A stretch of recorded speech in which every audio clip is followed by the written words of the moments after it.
Good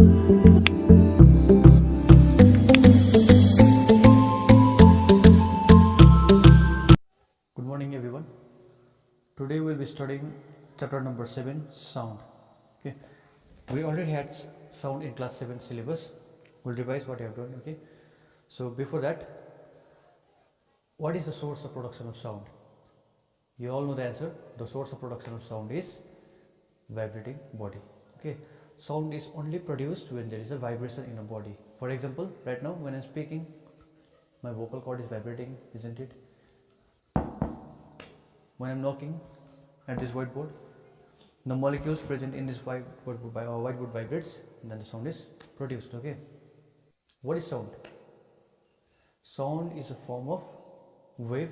Okay, let us make it like this. Sound is a form of energy which travels in the form of wave. This is the definition of sound. Okay, let me check in a textbook whether it is given or not. Alright, I don't think there's definition, but the definition of sound is, we have already done this in class 7. So your question number 1 is define sound. Sound is a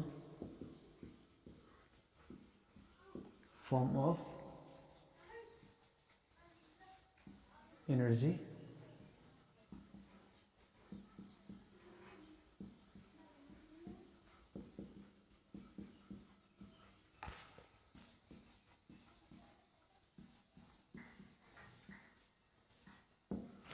which travels in the form of wave.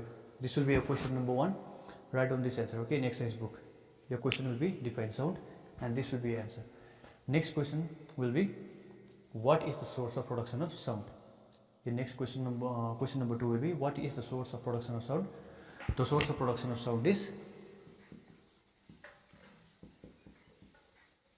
vibrating body. The source of production of sound is vibrating body. Alright.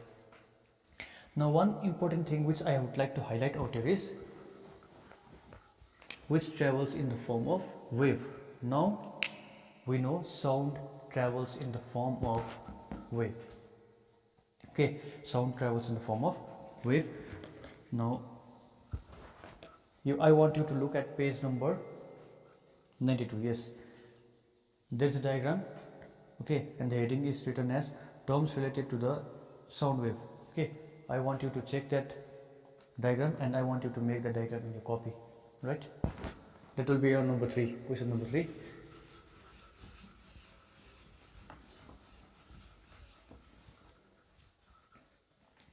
Let me draw the wave. Since the definition says sound travels in the form of wave, let me draw a wave. Okay, now this is our wave. Okay, all right. Now this is y-axis, this is x-axis, and sound is traveling towards x-axis. Okay, sound is traveling towards x-axis. All right. Now look at the maximum displacement from the x-axis. At what point the wave is displaced at maximum height? The wave is displaced at maximum height at this point, at this point, at this point. Okay, so this maximum displacement is called amplitude, denoted by symbol A. The maximum displacement of the wave from its axis is called amplitude, right?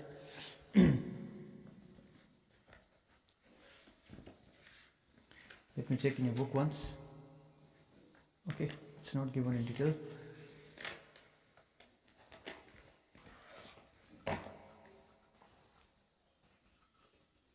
The definition is given in the box itself. Okay, I want you to check that box, which I have already told you. The definition for amplitude you can find out there.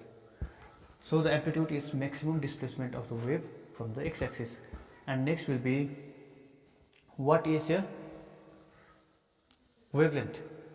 The wavelength will be total distance covered by a complete wave.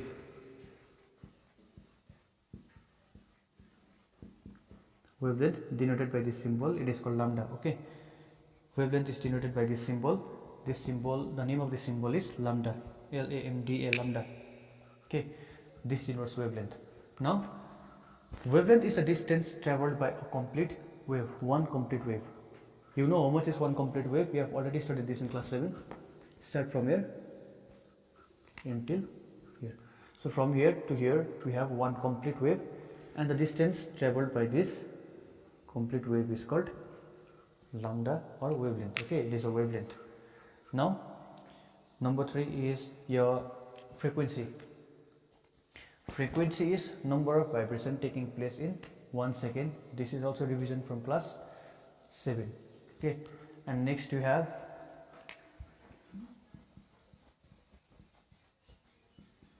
frequency. It is denoted by, let's say, n. Okay, and you have time period. This is also revision from class 7. Time period is the total time taken to complete one wave. Okay, time period is the total time taken to complete one wave. So these are some of the terms related with our wave. Okay, these are not the terms related with sound, but these are the terms related with the wave. And since sound is a form of wave, these all things apply to sound also. Okay, since sound is a form of energy which travels in the form of wave, like sound has wavelength, sound has amplitude, okay, sound has frequency. So all these things you need to learn, and I want you to draw this diagram. Okay, it's in a book, page number 92. I want you to draw this diagram. So before going to loudness, I want you to learn this. There are 3 characteristics of sound. Okay, there are 3 characteristics of sound.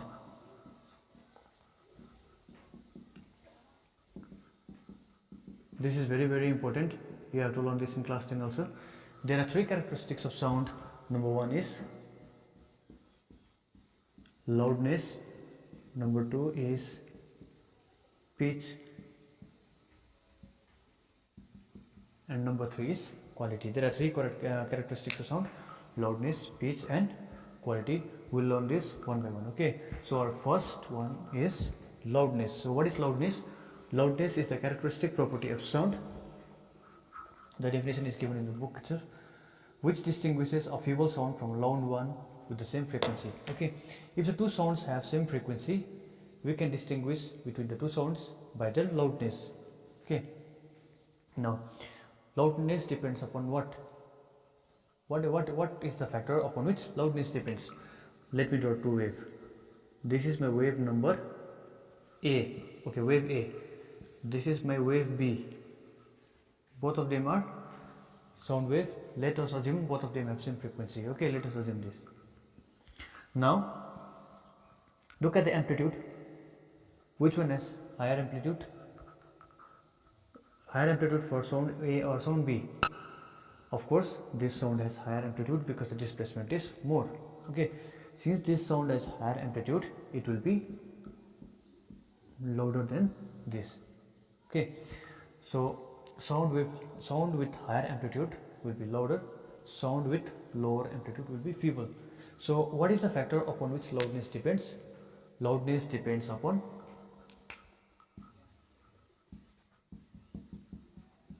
amplitude. Loudness depends upon amplitude. Okay, and there are some other factors upon which loudness depends. It's given in the book. So these are the factors upon which loudness of a sound depends: amplitude, area of vibrating body, distance between the source and the listener, temperature, atmospheric pressure, humidity. Okay, but the most important of all is amplitude. This you will need in class 10. Our next characteristic property is pitch. Okay, the definition is given in the book in page number 94. Okay, pitch is the characteristic property of a sound that differentiates a shrill sound from a hoarse sound. Okay, shrill sound from a hoarse sound.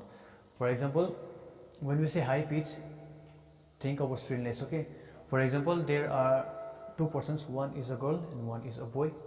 Okay, one is a small girl and one is an adult boy. So you can differentiate between the sound between the two, isn't it? Because of the quality of the sound, about the pitch of the sound, not because of quality, because of the pitch of the sound. The pitch of the girl will have a high shrill, okay, and that of the man will be worse one, isn't it? We say gorle. Okay. So baby, lock them doors and turn the lights down low. pitch depends upon frequency. Higher the frequency, more will be the pitch. Less the frequency, less will be the pitch. Okay.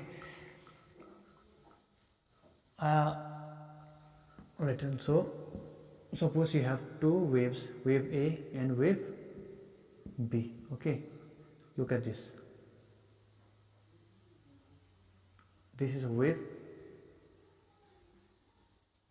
and this is also wave. So both of them have almost same amplitude. Okay, both of them have almost same amplitude because this and this distance is almost same. But which one will have high pitch? Of course this wave will have high pitch because it has more frequency. Okay, so pitch depends upon frequency. And the last one we have is quality or timbre. Okay, number 3 characteristic property of sound is quality or timbre. Number 3, quality or timbre. It is the characteristic property of a sound, okay, which helps us to distinguish between two sounds with the quality of sound coming from that source. Okay, for example, if I'm clapping and I'm doing this, can you differentiate between the sounds? If I say like this, will you say I'm clapping? No, you'll not say I'm clapping because you know the quality of sound. Okay, so different source of sound produces different quality of sound, and the reason for that is the waveform. Okay, the main factor upon which this quality or timbre depends is waveform. For example, if you have guitar, suppose this is a wave of guitar, okay, and you have harmonium, this can be the wave of harmonium, waveform of harmonium. Okay, and suppose you have drum, this may be the waveform of drum. Okay, see, all these waves, all these sounds are producing waves, but there are different pattern. Okay, there are different waveforms. So quality depends upon these waveforms. Looking at these three waves, we can say these three waves are coming from different sources, isn't it? These three waves are coming from different sources. Okay, that's why they have different quality. So this will be one of the most important topic. What are the what are the different characteristics of sound? The different characteristics of sound are loudness, pitch, and quality. What is the factor upon which loudness depends? Amplitude. What is the factor upon which pitch depends? Frequency. What is the factor upon which quality or timbre depends? Waveform. Okay, I want you to learn these things. It is very important. Alright, now we have studied about the three characteristics of sound: loudness, pitch, and quality. Now let us understand what is music and what is noise. Okay, music. First of all, what is music?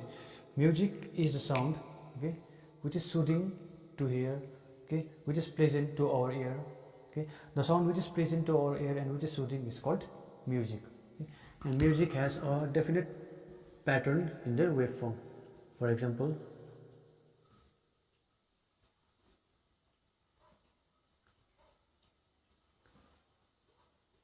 see, it has a definite pattern, definite waveform, isn't it? This is music. So which is pleasant to our ear. If it is like this can also be music.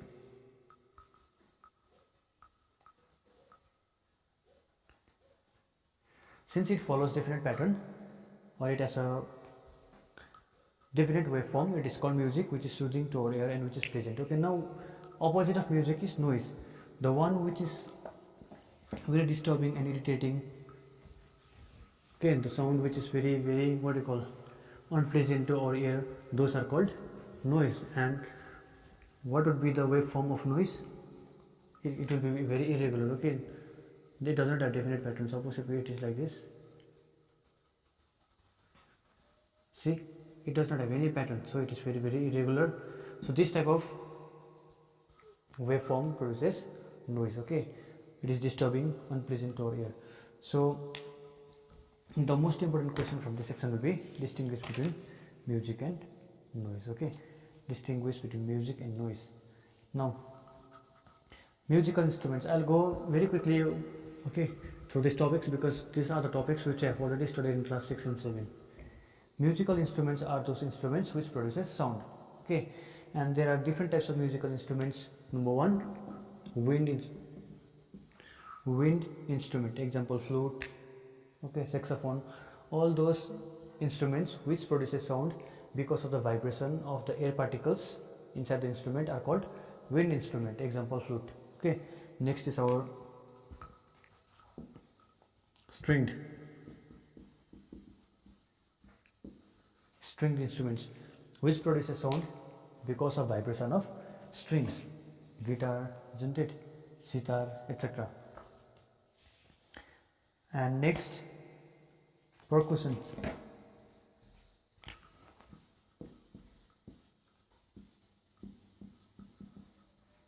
Percussion instruments or stretched membrane instruments, you can say like that also. Percussion instruments are stretched membrane instruments, the instruments which produces sound because of the vibration of the membrane. For example, tabla, drum, okay, all those instruments are called, dholak are called percussion instruments. Wind instruments produces sound by the vibration of air particles inside the instruments. Stringed instruments produces sound by the vibration of strings.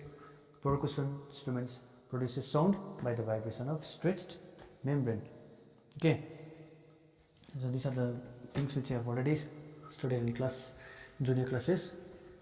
And the next topic which you may not have studied is monotone. Okay, if you are observing carefully while I am speaking, sometimes I am speaking loudly, sometimes I am speaking feebly, okay, with low intensity. Sometimes I may have high pitch, sometimes I may have low pitch, which means I am not speaking in a single tone. I am changing my tone again and again. Okay, after each and every moment I am changing my tone. Okay, sometimes I am speaking loud, sometimes not that loud, sometimes I am speaking with high pitch, low pitch. Okay, I am changing my tone. But if any sound is produced which does not changes its tone, it is called monotone. Okay, definition you can find in a book. A sound which never changes or goes up or down is called monotone. A monotone sound never changes in pitch, loudness, timbre or in speed. Okay, it always flows in a single smooth way.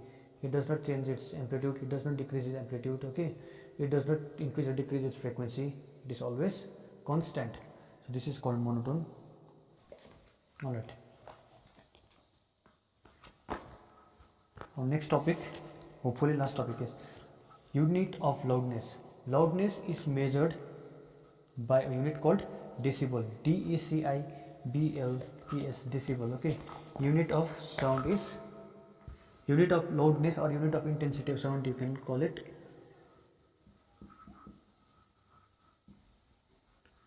decibel, not BLE but BEL, decibel. Okay,